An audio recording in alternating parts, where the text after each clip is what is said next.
Hi, my name is Parker, WBO champion of the world, and you're watching Sporting Icons.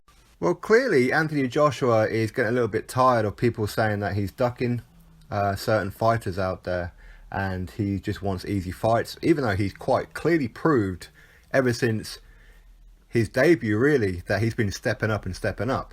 Now, obviously, those outside the UK, if you haven't been following Joshua since day one, you won't really know what I'm talking about. You only know from Dillian Whyte onwards. Now, Anthony Joshua stepped up all the way, as in he went up to British level very, very fast, and he beat an undefeated Gary Cornish as well, and some pretty decent names along the way. And then his biggest step up was against Dillian Whyte, and a lot of people picked Dillian Whyte to beat him at the time. He did rock him, he did give him a bit of trouble, but Anthony Joshua did get the job done, of course, and hopefully we will get to see that rematch one day, hopefully within a unification. So we'll have to wait and see what happens with all that kind of situation. But then, of course, he goes on and becomes IBF world champion after Charles Martin offered him the fight. And he come over and got a couple of digs, didn't like what he felt, decided to stay down. So he becomes IBF world champion on his 17th fight. Number 18 comes along, Dominic Brazil, again undefeated. And a lot of people in America were touting him to be the next big heavyweight coming out of America. He's been in some pretty decent fights before that, and a lot of people said, you know, he's very, very tough, he can't really be knocked out, and he may actually beat Joshua, just like I did with Charles Martin. Anthony Joshua, I think he was number 7, round number 7, I think he dropped him. And so again, he became a bum overnight, but he wasn't a bum overnight. Then after then, Eric Molina. Eric Molina was a last minute kind of, well, I say last minute, he was a replacement for Kubrat Pulev, who didn't want the fight. And when there were talks about Vladimir Klitschko said he didn't have enough time to train. So they took Eric Molina. And Eric Molina gave Deontay Wilder a lot of problems. And rocked him on 2 occasions. And he got stopped by Deontay Wilder in round number 9. Anthony Joshua got it done in half the time and never got in trouble. Straight after then, Vladimir Klitschko, in arguably one of the biggest fights that we have seen in recent years.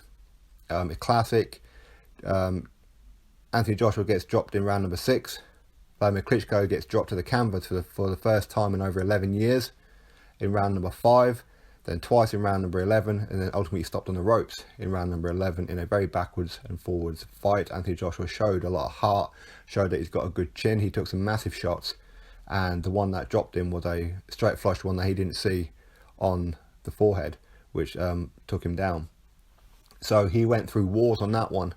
And then after then, he was supposed to have fought his mandatory in Kubrat Pulev. Pulev pulled out, and obviously Carlos Takam came in. Carlos Takam was aware that there was a good chance that he could be fighting Anthony Joshua. So he's been training for Joshua on the off chance. If not, then Takam would have fought 1 week later over in Monte Carlo against whoever it may have been. So Anthony Joshua wasn't preparing for Takam at all. Takam and Pulev have totally different styles.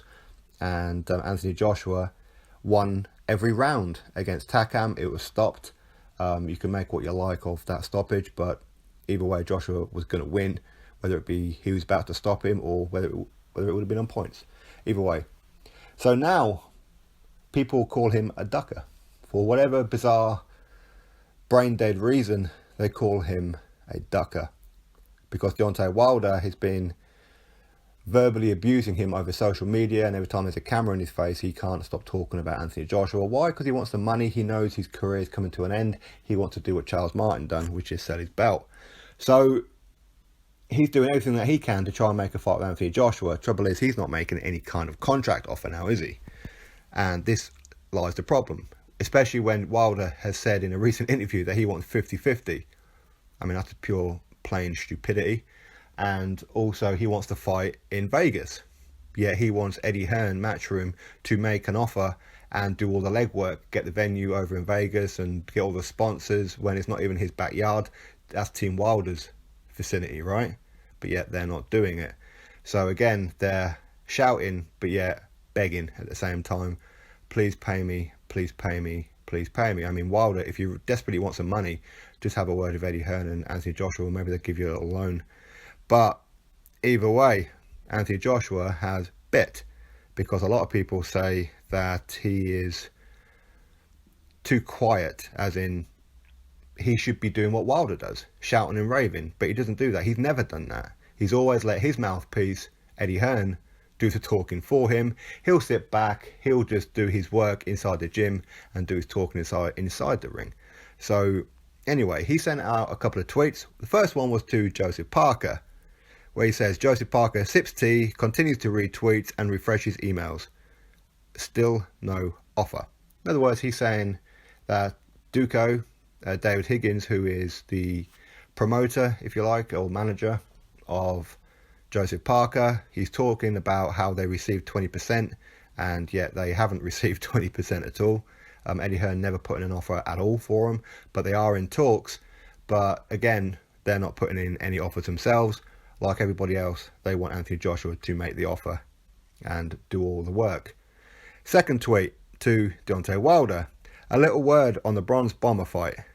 Ready and waiting for the offer, and points towards a YouTube video, which is him saying about the contract that Deontay Wilder talks a lot, but he's not putting any kind of offers. In other words, how can you ask for a fight and expect everyone else to do the legwork for you? At least start the ball rolling. And then, lastly, he sends a tweet to Tyson Fury. Get fit, you fat fudge. I'm not going to say that word because YouTube are getting a little bit temperamental lately. So anyway, he calls Tyson Fury fat and whatever. Bit below the belt, I think. You know, I mean, he's right. Tyson Fury is fat. Let's not say that. But of course, you know, there's going to be a lot of sensitive people out there who be like, oh, Anthony Joshua, you shouldn't be doing that. You're supposed to be Mr. Humble. I'm fat. Are you saying that you don't like fat people? You know how all this kind of thing is going to go. Tyson Fury has, of course, made a response video calling him a bodybuilder and this, that and the other, and how he could beat him anyway, even in the shape that he's in. And if he gets back into his other shape, as in 18.5 stone, going from 25, then Anthony Joshua's in a world of trouble, is pretty much what he's been saying. So for those who don't like what Anthony Joshua said to Tyson Fury, remember Tyson Fury has been goading him for a long time. So that's Anthony Joshua's tweets. He sent them to all three people, and the biggest retweets and everything has come from Tyson Fury. That goes to show, as Eddie Hearn said, that where most people want to watch the fight, they want to watch him fight Tyson Fury more than they do Deontay Wilder and Joseph Parker. So that's a pretty obvious one there. But he get a little bit snappy as well, or at least from the outside, he looked a little bit snappy with Kugan Cassius, who is one of the two guys or main guys at IFL. Obviously, James Held is the other one, but Kugan Cassius sends a tweet saying, "The real Anthony Joshua this morning," and laughing. Then Anthony Joshua responds, and he seems quite serious. The real Anthony Joshua, because of what? A swear word? Shut the fudge up. As in, there's no LOL, no laughing, it's just like that. Then Kugan responds to him, "Yes, Anthony, stay humble, bruv." Then Anthony Joshua, pipe down, son. So, I mean, you could see that Anthony Joshua was getting a little bit ratty with Kugan anyway, when he was filming him. And a lot of that is down to the fact that everybody knows Kugan is very, very good pals with Tyson Fury. So, I mean, I'm sure Anthony Joshua has no issue with Kugan at all. You know, they probably exchanged some text messages and a phone call to say, "Listen, man, you serious or what?" But I'm sure there's no problem. But it's going to show that Anthony Joshua is getting a little bit ratty with people saying that he's ducking. But that's not going to make him do the fight, okay? He's got a career path that he's going to follow, regardless of people calling him a ducker or not. And he hasn't ducked anybody. I mean, how can you duck somebody unless you turn down a contract? Like Deontay Wilder turned down Dillian White, a huge, huge payday, which is 3-4 times more than he's ever made in his career, but he turned it down. That's a duck. There's no other way of putting it. That's a duck. Okay? So Anthony Joshua hasn't turned down any contract. No contract has been coming in from Team Parker or Team Wilder. Tyson Fury is a little bit way off at the minute because of the weight and the whole UCAD situation. Once that sorts itself out, then they can properly negotiate as to what's going to go on, a time frame, money, percentages, venue, all this kind of jargon.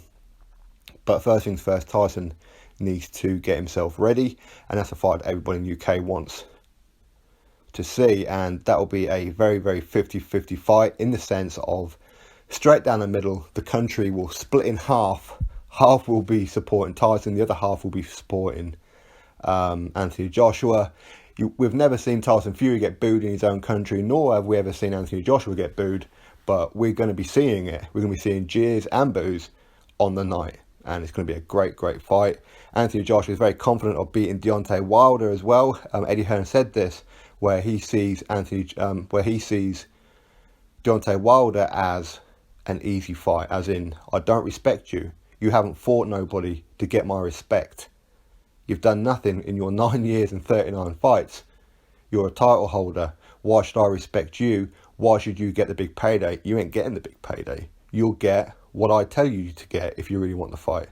So anyway, that's all from Anthony Joshua there. He is biting, and whether it's just bravado or whether he's genuinely getting a little bit ratty about everything, you decide by dropping yourself a comment below letting me know. Click that thumbs up for me, and of course subscribe if you haven't done so already.